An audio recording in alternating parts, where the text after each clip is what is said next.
दूरदर्शन के आज के इस अंक में। साथियों, हमारी सरकार लगातार प्रयासरत है कि हम किसान भाइयों की जो आय है वो 2022 तक दोगुनी कर दी जाए। कई सारी प्रमुख योजनाएं भी चलाई जा रही हैं। किसानों को समय समय पर उनका जो फसलों का एमएसपी है वो भी दिया जा रहा है। लेकिन इस दौरान अगर हम देखें तो कोरोना काल भी आया, लॉकडाउन भी आया, जिसमें कई सारी समस्याएं हुई थी। लेकिन उन समस्याओं के परे अगर हम देखें तो सरकार लगातार प्रयास कर रही है कि हम किसान भाइयों को किसी प्रकार की समस्या ना हो। कौन कौन सी वो फसलें हैं जिनकी हम खेती कर सकते हैं और उनसे कैसे हम 2022 तक अपनी जो आय है वो दोगुना कर सकते हैं, इस पर भी लगातार सरकार और सरकार के जो विभाग हैं वो प्रयासरत हैं। और उन्हीं में से एक विभाग है रेशम निदेशालय। रेशम निदेशालय क्या विभाग है, किस प्रकार से काम करता है और किसान भाई अगर रेशम की खेती करते हैं तो उससे कितना उन्हें लाभ मिलेगा, 22 तक उनकी आय दोगुनी कैसी हो जाएगी। इस विषय पर जानकारी देने के लिए आज हमारे साथ मौजूद हैं रेशम निदेशालय के निदेशक नरेंद्र पटेल जी। सर, आपका बहुत बहुत स्वागत है कार्यक्रम में। सर, आज जो हमारा विषय है, क्योंकि जिस तरह से लगातार कोशिश है सरकार की, लगातार हम किसान भाइयों की, हम सबकी कोशिश है कि हमारी जो आय है वो 2022 तक दोगुनी हो जाए और सरकार भी लगातार प्रयासरत है। रेशम निदेशालय, अगर हम बात करें रेशम की खेती से, तो रेशम की खेती का उसमें कितना अहम योगदान हो सकता है और रेशम की खेती अगर मैं किसान हूं तो मैं क्यों करूं, ये मैं आपसे जरूर जानना चाहूंगा। देखिए, ये आपने बिल्कुल सही कहा कि माननीय प्रधानमंत्री जी और माननीय मुख्यमंत्री उत्तर प्रदेश जी का आह्वान है कि हम किसानों का एक संकल्प है कि हम किसानों का आय दुगनी करें 2022 तक। मैं आपको अवगत करा दूं कि इसमें रेशम विभाग या रेशम की खेती इसमें बहुत बड़ा योगदान कर सकती है। पारंपरिक खेती में जहां पर एक किसान 1 एकड़ में धान गेहूं उगा के लगभग 50,000 की खेती करता है एक वर्ष में, या फिर आलू लगाकर वो 60,000 के आसपास की खेती करता है। गन्ना में वो 80,000 रुपये सालाना कमाता है 1 एकड़ से। अगर वो रेशम की खेती विशेष रूप से शहतूती रेशम से कोया उत्पादन करता है तो उसकी आमदनी 1.5 लाख रुपया प्रति वर्ष आती है। अर्थात 1 एकड़ से जो किसान जो उत्पादन ले रहा था उसका दुगनी राशि का उत्पादन वो रेशम की खेती करके ले सकता है। ये इसकी क्षमता है इस खेती की। और मैं बता दूं कि रेशम महत्वपूर्ण क्यों है। रेशम हमारा राष्ट्रीय परिधान बन गया है। कन्याकुमारी से लेकर कश्मीर तक किसी न किसी रूप में हम रेशम का उपयोग कर रहे हैं, चाहे साड़ी हो, चाहे सूट हो, चाहे कुर्ता हो, कुर्ती हो, शॉल हो, स्टोल हो, इन सबको रेशम के रेशम से बने हुए उत्पाद का हम गर्व से उपयोग करते हैं। रेशम कभी राजा महाराजाओं की राजकीय पोशाक था, परंतु आज की तिथि में सामान्य वर्ग के लोगों के का वो एक उत्सव का वस्त्र बन गया है। चाहे तीज त्यौहार हो, चाहे शादी ब्याह हो, चाहे शादी सालगिरह हो, या बच्चे का जन्मदिन मनाया जा रहा हो, या कोई सी प्रकार का उत्सव हो, उसमें हम बड़े गर्व से एक शान से रेशम के कपड़ों का उपयोग करते हैं। रेशम की बात आती है तो उत्तर प्रदेश की बात आती है, बनारस की बात आती है। बनारस कोई भी ऐसा शादी नहीं होगी जिसमें कि बनारस की साड़ी का उपयोग उत्तर भारत ना करता हो। उत्तर प्रदेश में मैं बता दूं कि लगभग हम 3,000 मेट्रिक टन की रेशम का उपयोग करते हैं विभिन्न प्रकार के वस्त्रों के रूप में। परंतु उत्तर प्रदेश में जो उत्पादन है रेशम का वो मात्र 300 मैट्रिक टन है।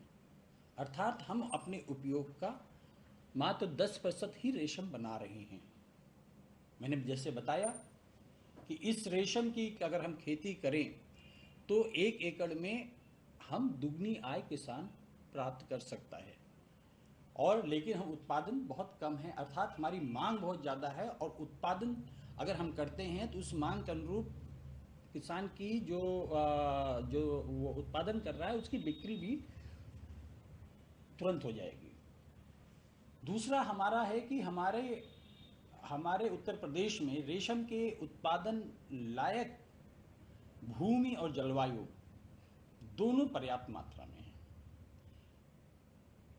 एक आपको केवल पर्सपेक्टिव पृष्ठभूमि के लिए मैं बता दूं कि सबसे अधिक रेशम का उत्पादन पूरे भारतवर्ष का लगभग 44% रेशम का उत्पादन कर्नाटक करता है।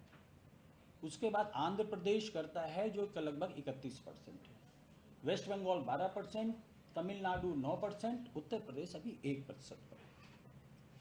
अब उत्तर प्रदेश का देखिए, जो अन्य प्रदेशों में इतना पैदा हो रहा है, तो हमारी जो उपजाऊ जमीन है, ये बात दूसरी है कि हमारे पास थोड़ा मौसम में जो विविधता है उसके कारण थोड़ी सा हमारा उत्पादन कम होता है या उत्पादन के मौसम कम मिलते हैं, लेकिन हमारे पास जलवायु और भूमि उत्पादन करने वाली हमारे पास भूमि है, उपजाऊ भूमि है। भारतवर्ष में 4 प्रकार के रेशम होते हैं, मूंग, टसर, एरी और शहतूती, जिसमें से उत्तर प्रदेश 3 प्रकार के रेशम बनाता है। जो हमारा मूंगा रेशम है वो मात्र असम क्षेत्र में होता है। तो अभी जैसे कि उत्तर प्रदेश का ये हमारा नक्शा है, लगभग हम 75 जिलों में से 57 जिलों में हम रेशम के का कार्य करते हैं, जिसमें कि जो हमारा ये पहाड़ी एरिया है, आप देखिए कि विंध्य का क्षेत्र है या हमारा बुंदेलखंड का क्षेत्र है, बुंदेलखंड राजगढ़, झांसी, ललितपुर, महोबा, इसमें हम टसर का रेशम उत्पादन करते हैं। टसर मतलब अर्जुन के पेड़ पर जो कीट पालन किया जाता है उससे हमारा टसर रेशम बनता है, जिसमें विशेष रूप से जो हमारा मटका सिल्क बनता है, जिसके मटके का कुर्ता इत्यादि पहनते हैं, वो सिल्क बनता है। दूसरा हमारे पास जो है एरी का क्षेत्र है। एरी मतलब अरंडी या गांव की भाषा में जो रेडी का पेड़ कहते हैं, उस रेडी के पेड़ की पत्तियों से हमारा रेशम का कीड़ा रेशम बनाता है, उसे एरी रेशम कहते हैं। लेकिन जो मुख्य रेशम है जो हमारे साड़ियों में आदि में इस्तेमाल होता है, जो सबसे बेहतरीन रेशम होता है, वो है शहतूती रेशम, जो हमारे जो तराई के क्षेत्र हैं और उत्तर पूर्वी हमारा मैदानी क्षेत्र है, इसमें हमारा शहतूती रेशम पैदा होता है। लगभग 44 जिलों में हम शहतूती रेशम पैदा करते हैं। तो जहाँ तक हम ये देख रहे हैं कि हमारे पास हमारा पूरा उत्तर प्रदेश में अधिकतर भाग रेशम की खेती के लिए उपयुक्त है, और इसमें पूरे भारतवर्ष में भी और उत्तर प्रदेश में भी जो शहतूती रेशम है वो लगभग 80% से लेकर 90% प्रोडक्शन जो है वो शहतूती रेशम का होता है। ठीक है सर, ये तो बहुत ही अहम आपने जो जानकारियां दी, पहले ही सवाल में बहुत सी चीज़ें आपने बता दी, लेकिन मैं देख रहा हूँ कि ये काफ़ी जो डिब्बे आपके पास इस वक्त रखे हुए हैं ये भी रेशम से ही जुड़े हुए हैं, क्योंकि जानकारी जितनी एकत्र कर ली जाए वो ज़्यादा बेहतर होती है। तो ये क्या चीज़ें हैं, इनके बारे में भी ज़रा मुझे कुछ बता देखिए, हम आपको बता रहे हैं कि विभिन्न प्रकार के, जैसे कि हमारे रेशम है, ये रेशम का कीड़ा जो है ये ककून बनाता है, ये अरंडी का अरंडी का है, ठीक है, ये अरंडी, और इससे जो है हमारा जो धागा बनता है वो धागा ये होता है, रेशम का धागा जो अरंडी का है ये इससे ये बनता है। इससे साड़ियाँ इत्यादि नहीं बनती हैं, और चीज़ें कुर्ते इत्यादि में इस्तेमाल होता है। जो टसर का कोया बनता है वो टसर के पेड़ पर, ये टसर का कोया है, ये अर्जुन के पेड़ पर बनता है, और इसका जो है जो धागा बनता है वो जैसा आप देख रहे हैं ये बनता है, इससे मटके के सिल्क इत्यादि पैदा होते हैं। अब आया जो सबसे बेहतरीन क्वालिटी का रेशम होता है जिसे शहतूती रेशम हम बोलते हैं, वो एक ये बाई वोल्टाइन एक प्रजाति होती है, और दूसरी प्रजाति है आपका ये मल्टी वोल्टाइन था, ये बाई वोल्टाइन। सबसे बढ़िया रेशम ये होता है, इसका धागा जो है ये देखिए ये बाई वोल्टाइन का है और ये मल्टी वोल्टाइन। आपको मैं एक चीज़ बताऊं कि ये एक ककून बोलते हैं इसको, ये ककून है। इस ककून में आपको विश्वास होगा कि इसमें कितना लंबा धागा बन सकता है, आप शायद अंदाज करिए, 5 मीटर, 10 मीटर, 20 मीटर। आपको जान के आश्चर्य होगा रेशम प्रसिद्ध क्यों है, हल्का क्यों है, अच्छा क्यों है, क्योंकि इतने बड़े ककून से, ये अंदर से खोखला भी है, इसके अंदर एक कीड़ा है, इससे 1000 से 1500 मीटर का धागा एक ककून से बनता है। जो ये धागा मैं आपको दिखा रहा हूँ, ये एक धागा है, इसमें 5-6 धागे इस तरीके से मिलके इसको हम धागा निकालते हैं, 5-6 ककून को मिलाते हुए, तो ये इतना पतला ये धागा बनता है और जो अत्यंत मजबूत होता है, हल्का होता है, इसी कारण जो है इसकी प्रसिद्धि है। तो 3 तरीके के हैं। मुख्य रूप से एक चीज़ मैं आपको और बताना चाहूँगा कि ककून सिल्क हम बनाते कैसे। सिल्क का कीड़ा होता है वो पत्तियाँ खाता है। टसर में टसर की पत्तियाँ, एरी में अरंडी की पत्तियाँ और शहतूत में शहतूत की पत्तियाँ। अगर हमारे पास पत्तियाँ हों और हम अपने घर के अंदर रेशम के एक, मान लीजिए कि हमने ट्रे रखा, ट्रे में हमने पत्तियाँ डाल दी और उसमें रेशम के कीड़े डाल दिए, तो रेशम का कीड़ा उन पत्तियों को खाता है। रेशम कीड़ा आप नहीं बना सकते हैं, हमारे लैब से बन के हम किसानों को देते हैं। 10 अंडे से कीड़े को 10-12 दिन हम बनाते हैं, फिर हम किसान को देते हैं। किसान अपने उसको और सामग्री देते हैं, अभी मैं बताऊंगा। उसको एक तस्तरी में, ट्रे में रखता है, उसमें पत्तियां काट के पत्तियां डाल देता है और कीड़े उसमें डाल देता है। कीड़ा अपने यहाँ पत्तियां खाता है, आपको कुछ और नहीं करना है। रोजाना पत्तियों को बदलना होता है, नई पत्तियां काट के उसमें डालते रहना होता है। तो 12 दिन तक तो हमारे लैब में कीड़ा, छोटे से अंडे से वो कीड़ा बनाया जाता है, जो सरसों के या एक कहिए आप चावल के बराबर वो बनता है। उसको फिर हम किसान को देते हैं। किसान मात्र 20 दिन अपने यहाँ पर रखता है। 20 दिन में वो 15 दिन उनको पत्ते खिलाता है और 15 दिन के बाद वो पत्ता खाना कीड़ा बंद कर देता है। अगले 5 दिन में वो अपनी लार से अपने शरीर के चारों तरफ लार लपेटना शुरू, लार से एक धागा बनाना शुरू करता है और वो बनाता चला जाता है और फिर अपने आप को उसी ककून के अंदर, इसी के अंदर वो बंद हो जाता है अपने चारों तरफ। तो वो कीड़ा अभी इसके अंदर है? वो कीड़ा इसके अंदर है। इसमें 2 चीज़ होता है। कीड़ा इसको काट के कभी बाहर भी निकल आता है, जिससे वो तितली नुमा तितली एक बन जाता है। नर तितली और मादा तितली, और फिर वो संयोग करते हैं तो फिर उनके अंडे बनते हैं। फिर वो अंडे हम ले लेते हैं, फिर उस अंडे से हम फिर से बनाते हैं। तो अभी इसके अंदर कुछ कीड़े बाहर निकल जाते हैं, इसके अंदर पूरा कीड़ा है। जब वो बाहर निकल जाता है तो ये कट जाता है। कट जाता है तो धागा भी हमारा कट जाता है। जब हम बनाते हैं तो उसमें गांठें पड़ जाती हैं। ये एक अंतर रहता है। तो ये एक प्रति कि हमको केवल, अगर कोई उद्यमी कोया बनाना चाहता है तो उसको अपने घर में कितने दिन रखना है? मात्र 20 दिन। 10 दिन हम रख के, 10 से 12 दिन रख के हम उसको वहाँ देते हैं और 20 दिन वो रखता है, आपकी फसल तैयार हो जाती है। अभी तक उत्तर प्रदेश में इस तरीके से 4 फसलें हम लेते हैं विभिन्न सीजन में। कोया, ये कीड़ा जो होता है हमारा रेशम का कीड़ा, इसके लिए अनुकूल वातावरण होना नितांत आवश्यक होता है। ये अधिक गर्मी हो गई या अधिक सर्दी हो गई तो उसमें ये कीड़ा सर्वाइव नहीं करता है या बीमार पड़ जाता है। तो हमारे पास अनुकूल मौसम जो पहले परंपरागत हम उत्तर प्रदेश में कर रहे थे, वो फरवरी मार्च के महीने में, इधर सितंबर से लेकर अक्टूबर के महीने में। इसमें हम 2 फसल फरवरी मार्च अप्रैल में, या फरवरी लास्ट से लेकर अप्रैल की शुरुआत तक, और यहाँ पर हम अगस्त से लेकर अक्टूबर तक में 2 फसलें, यहाँ पर 4 फसलें लेती हैं। यहाँ पे मैं आपसे ये पूछना चाहूँगा सर कि एमएसएमई सेक्टर को बढ़ावा देने की बात भी कही जा रही है, रेशम उसमें कितना कारगर सिद्ध हो सकता है, और जो रेशम की खेती जो किसान भाई कर रहे हैं वो कितने कारगर सिद्ध हो सकते हैं? देखिए, जैसे मैंने बताया कि रेशम विभाग रेशम के कीड़े से कोया उत्पादन करने का मुख्य रूप से कार्य करता है।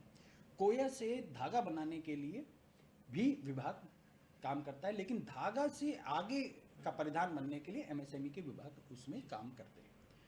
विभिन्न प्रकार के वस्त्र, शॉल, या जो भी बनाना है, कुर्ते का कपड़ा, तो उसमें हमको बकायदा फैक्ट्री चाहिए। टेक्सटाइल के उसमें जो है हमारे एमएसएमई कई पॉलिसीज हैं, उसमें उसको मिलता है। अब जब हम अधिक कोया उत्पादन करेंगे, उससे अधिक धागा बनेगा, उससे अधिक कपड़े बनेंगे, उतनी ही जनता को विभिन्न प्रकार के यहाँ उपज का वो मिलेगा। तो एमएसएमई को जितना हमारा उत्पादन यहाँ बढ़ाते हैं, उतना अधिक वहाँ पर उसको फायदा होगा। विभाग की तरफ से अगर हम बात करें तो विभाग की तरफ से कौन कौन सी प्रमुख ऐसी योजनाएं हैं जो आने वाले दिनों में शुरू करी जाएंगी? क्योंकि लॉकडाउन था, कोरोना काल था, उस दौरान भी हालांकि किसान भाइयों के लिए कई सारे जो महत्वपूर्ण कदम थे वो सरकार की तरफ से उठाए गए थे, लेकिन अब रेशम निदेशालय की तरफ से आने वाले दिनों में इसको और बेहतर करने के लिए क्या कदम उठाए जा रहे हैं? देखिए, अभी मैं आपको ये बताऊं कि चूंकि पूरे भारतवर्ष में लगभग 33,000 मेट्रिक टन का हम रेशम का उत्पादन करते हैं। पूरे भारतवर्ष में खपत 40,000 मीट्रिक टन की है। लगभग हम 7,000 मीट्रिक टन बाहर से आयात करते थे, विशेष रूप से जापान से, चाइना से।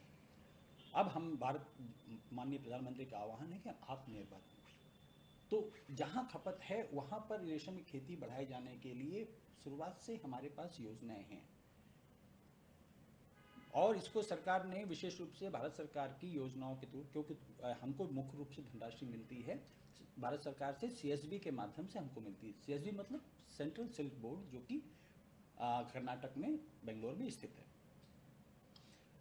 हम चाहे हमको वृक्षारोपण करना हो शहतूत का, चाहे हमको ये कोया उत्पादन करना हो, चाहे हमको धागा बनाना हो, इन सब योजनाओं में पेड़ लगाने के लिए हमको लगभग 50,000 रुपये खर्च आता है। उसमें अनुदान 75% सामान्य लोगों के लिए और 90% SC/ST लाभार्थी के लिए वो होता है। कीट गृह चाहिए होता है जो 3 से 4 लाख रुपए का बनता है। उसमें भी 90% अनुदान SC/ST को और 75% अनुदान हम सामान्य वर्ग को देते हैं कि आप कीट घर बनाइए। कीट घर में ट्रे लगाने के लिए रैक चाहिए, ट्रे चाहिए, उसका विशुद्धिकरण करने के लिए केमिकल्स चाहिए। इसके लिए भी विशुद्धिकरण रैक वगैरह के लिए 40,000 रुपये का प्रोजेक्ट है, विशुद्धिकरण का 5,000 रुपये का प्रोजेक्ट है, और रैक और ट्रे का मिला के 40,000 का है। तो इसमें भी वही है, SC/ST को हम 90% और सामान्य वर्ग को हम 75% का अनुदान देते हैं। अर्थात कि किसान भाई हमको इसको अपना सकें, इसके लिए हमारी ये योजनाएं पूर्व से हैं। इसमें अभी तक राज्य सरकार द्वारा अपना अंश 25% अंश जो है, 50% मान ली भारत सरकार देती है, 25% राज्य सरकार देगी, और बाकी अब लाभार्थी अपना लगाता है। हमारे माननीय मंत्री, विभागीय मंत्री जी से के साथ उनकी बैठक हुई थी, जिसमें उन्होंने आह्वान किया कि हम उत्तर प्रदेश की ऐसी कौन सी योजना लाएं जिससे कि जब हमारी इतनी लाभप्रद खेती है तो अधिक से अधिक लोग इसको अपना सकें और अपनी आय को दुगना कर सकें। तो उन्होंने हमको टारगेट दिया है, पूर्व भी निर्देश दिए थे, जिसके क्रम में हम लोगों ने एक प्रोजेक्ट बना के यहाँ से हम लोगों ने मैसूर भेजा है तकनीकी परीक्षण के लिए। क्योंकि देखिए मैसूर में, हमारे यहाँ पर मैं आपको बताऊँ कि हमारे यहाँ 300 मीट्रिक टन हो रहा है, कर्नाटक में 10,000 मीट्रिक टन हो रहा है, और वहाँ पर जो खेती है वो 2 लाख एकड़ है, हमारे पास 7,000 एकड़ है। तो उनका अनुभव ज़्यादा है, उनका एक्सपेरिमेंटेशन ज़्यादा है, वहाँ पर बड़े किसानों ने उसको अपनाया हुआ है। यहाँ पर एक सवाल ये है मेरा कि अभी आपने जैसा कहा कि सघन खेती कैसे कर सकें, इन सब पर विचार विमर्श चल रहा है।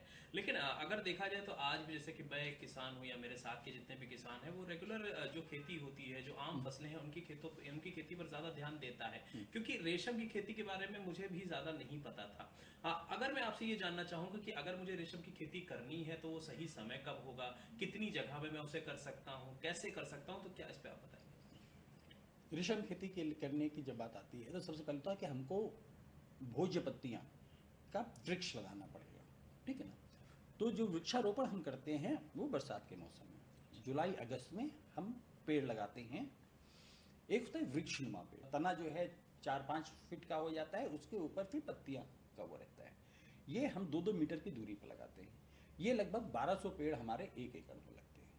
तो ये, इसमें एक फ़ायदा है कि इसमें हम इंटरक्रॉपिंग भी कर सकते हैं, अर्थात हमारा शहतूत का पेड़ लगा हुआ है और जो हमारे पास तो 2-2 मीटर की दूरी पर वो लगे हुए हैं, जो बीच की जगह है उसमें हम खेती भी कर सकते हैं। विशेष रूप से इसमें देखिए एक समस्या है, समस्या ये है कि हम जो भी खेती करें उसमें हम कीटनाशक दवाओं का इस्तेमाल ना करें। क्यों कीटनाशक दवाओं का इस्तेमाल करते हैं तो वो पेड़ की पत्तियों पर भी जाता है, और पेड़ की पत्तियां जब वो कीड़ा खाएगा तो वो उसके लिए खतरनाक हो जाता है। तो इसमें ये होता है कि वो ऐसे ऐसे फसल लगाए जिसमें कीटनाशक दवाओं का इस्तेमाल ना हो और जो छाया में भी हो सकते हैं। तो इसमें किसानों ने, जैसे कि अदरक है, अदरक की हम कर सकते हैं, हल्दी लगा सकते हैं, मूंग मसूर लगा सकते हैं, हमारा जो चारा का है, बरसेम है या लोबिया है, इसको लगा सकते हैं, और ये हमारा अतिरिक्त आमदनी होगी, जो आमदनी हमारी कोया उत्पादन से हो रही है। लगभग इसमें 10 से 20 हज़ार की आमदनी ये इंटरक्रॉपिंग से भी किसान प्राप्त कर सकता है प्रतिवर्ष। तो किसान भाइयों, आज के अंक में इतना ही। जैसे कि अभी नरेश जी ने बताया कि रेशम की खेती में अपार संभावनाएं हैं। 1 एकड़ से 1 लाख कैसे मिलेगा, कैसे किसान का परिवार समृद्ध होगा, कैसे हम 300 से 3000 तक पहुंचेंगे, ये आने वाले दिनों में जरूर पता चलेगा। लेकिन अभी जो कोशिशें करी जा रही हैं विभाग की तरफ से, सरकार की तरफ से और हम किसानों की तरफ से, वो आने वाले दिनों के लिए भारत और उत्तर प्रदेश के लिए जरूर बेहतर होगा। आज के अंक में इतना ही। हमें दीजिए अनुमति। नमस्कार। Mission Organic Value Chain Development for Northeastern Region has helped entrepreneurs from procurement to processing and packaging to marketing, increasing their organic business. Iskimasikim makadagi food processing unit ama handoksa ngamjare mioi 8 ama soina thapabiba ngamjare. We procure organic ginger, turmeric, Naga King chili from FPOs. This infrastructure has facilitated the transformation of black aromatic rice to cupcakes and turmeric and ginger to powder and flakes. Packaging, branding and marketing initiatives have enhanced income. Come, join the organic entrepreneurial movement that has added a smile to every face.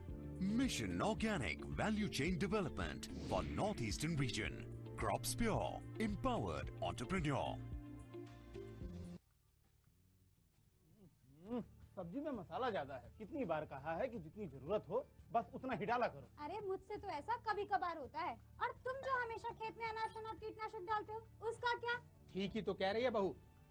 देख, खेत में उतनी ही दवा डाल जितनी जरूरत हो। याद रखो, कीटनाशक जहरीले होते हैं। डिब्बे पे लिखी सूचना के हिसाब से ही दवा डालनी चाहिए। पहले फेरोमोन ट्रैप, फ्लाइट ट्रैप, मित्र कीट, जैविक कीटनाशक आदि का इस्तेमाल करें। जरूरत पड़ने पर ही रासायनिक कीटनाशक का इस्तेमाल करें।